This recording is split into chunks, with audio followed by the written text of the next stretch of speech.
Buenos días. En esta ocasión voy a tener el gusto de leerles la sección El Doctor Mora,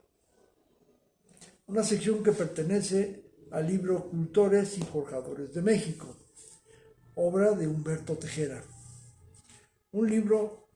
que fue escrito en el año de 1929 y reeditado en 1961 por Libromex Editores. Vayamos al doctor Mora. Merece el doctor Mora que se le llame el doctrinario del progreso en México. Él es quien da forma a la doctrina liberal del mejoramiento colectivo, del ascenso popular al disfrute cada vez mayor de los beneficios de la civilización.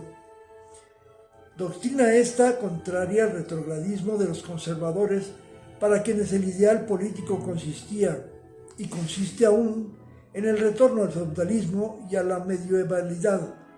con todas sus secuelas de esclavitud, represión de la libertad y arrojamiento de las ideas. El insigne doctor Mora organiza y pone en acción el cuerpo de nociones políticas y sociales que en Europa se llamó influencia de la Revolución Francesa, al tiempo mismo, 1833, que en Francia y otras naciones europeas, saliendo del ominoso paréntesis santaliancista, recobraban vigor los principios modernos sobre los derechos humanos del hombre. Nació precisamente José María Luis Mora en el poblado Chamacuero, guanajuatense, en los años álgidos de la gran conmoción francesa. Dicen unos biógrafos suyos que en 1791 y otros en 1794. La histórica Querétaro, cuna de la independencia mexicana, fue su centro de estudios,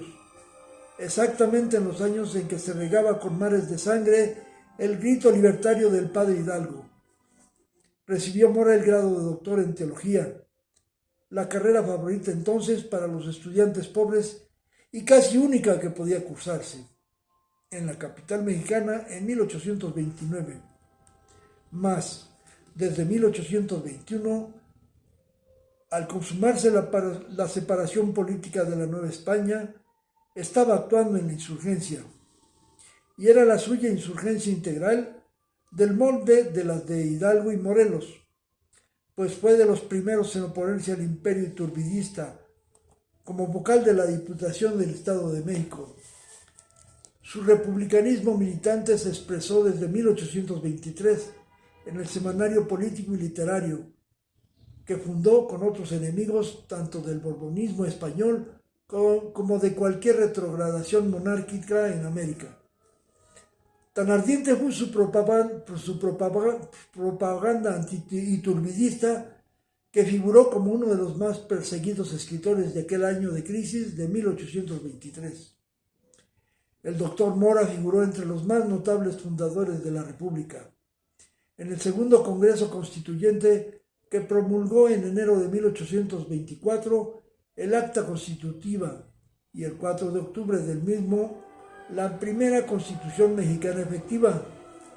después de la estatuida por Morelos, que no llegó a tener vigencia. En medio de aquellos ilustres varones, el doctor Mier, Ramos Arizpe, Gómez Farías, Rejón, Sánchez, el doctor Mora, el más joven de todos, y saliendo apenas del campo universitario, forzó las puertas de la celebridad por sus iniciativas lúcidas y contenidas, a la vez dentro de un ideario práctico. La ley fundamental, la ley de Hacienda, la organización de los municipios contuvieron aportaciones suyas, pero disintió de los federalistas buscando la fortaleza de la nueva nación en el centralismo.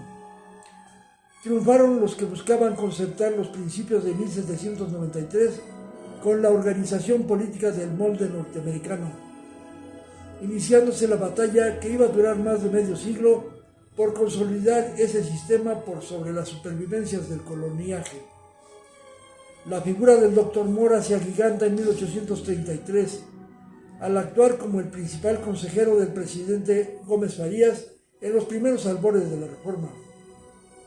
Sabido es cómo, por uno de esos juegos de prestidigitación en que fue tan hábil Santana, electo este presidente de la República, permitió que gobernara el vicepresidente doctor Valentín Gómez Farías, pero apenas el tiempo suficiente para que iniciara, sin apoyo militar ni económico suficiente, las reformas que todos los liberales o progresistas consideraban urgentes para que comenzara a surgir una nación moderna de la nebulosa feudal que comportaba 3 siglos de influencias absolutistas y teocráticas. Pero hombres como Gómez Farías y el doctor Mora supieron aprovechar la breve oportunidad que se les concedió la suerte,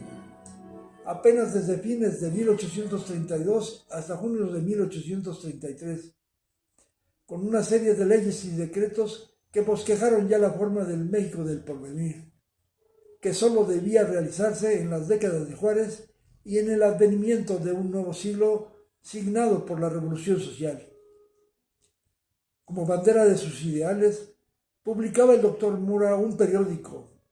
El Indicador, en que popularizó sus principios racionalistas ligados filialmente a las normas de aquellos discípulos del enciclopedismo,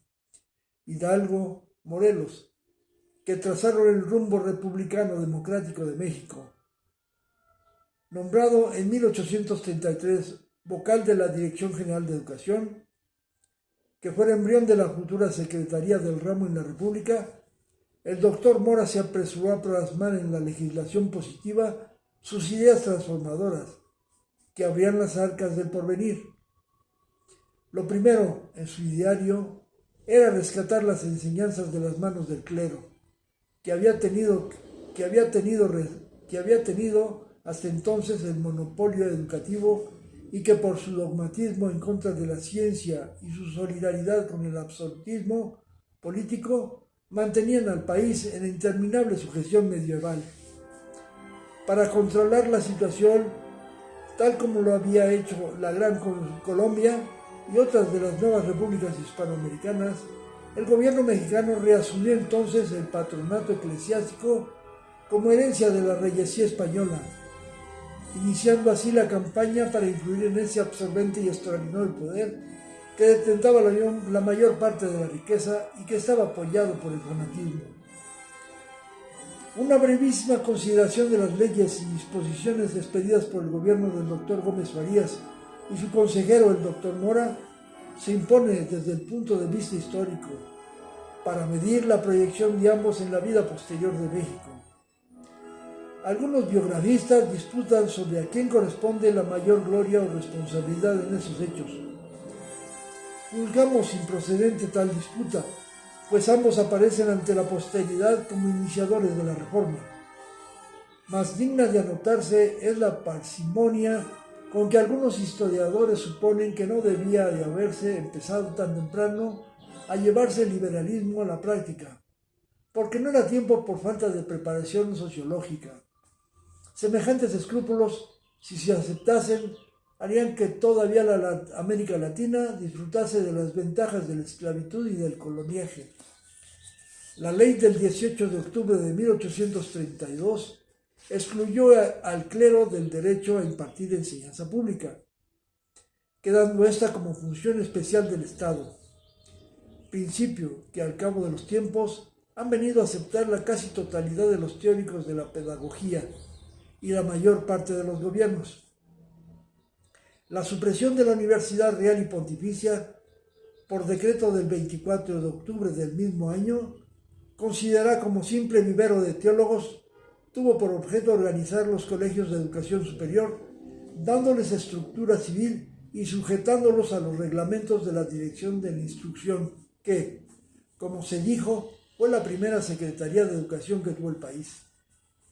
La medida tomada por los doctores Gómez Farías y Mora se explica mejor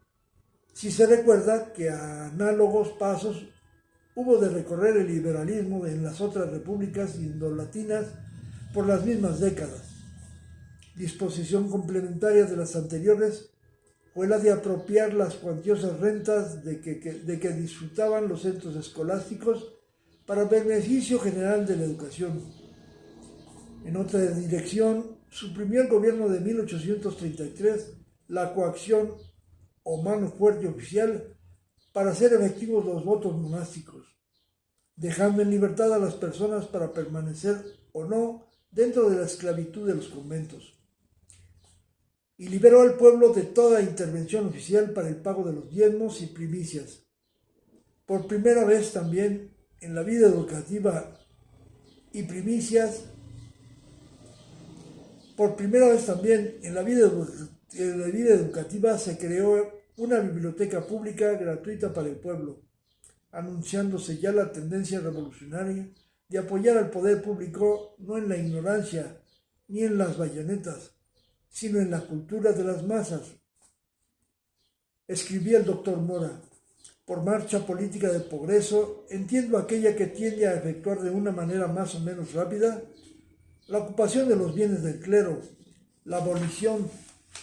de los privilegios de esta clase y de la milicia, la difusión de la educación pública en las clases populares, la supresión de los monacales, la absoluta libertad de opiniones, la igualdad de los extranjeros con los naturales en los derechos civiles y el establecimiento del jurado en las causas criminales. Con vertiginosa actividad, en los escasos meses de su actuación gubernativa al lado de Gómez Farías, puso en obra el plan de estudios de que era autor, que es el primer paso efectivo para modernizar la enseñanza, dándole por base no el escolasticismo, sino la ciencia racionalista, y para este fin aceptó el cargo de director del Colegio de Ideología, encargado de preparar preceptores conforme al ideario que preconizaba como base para el progreso del país. Como historiador, dejó el doctor Mora la formidable obra México y sus revoluciones, en que estudió la realidad nacional y legó el ideario político del liberalismo al México del siglo XIX.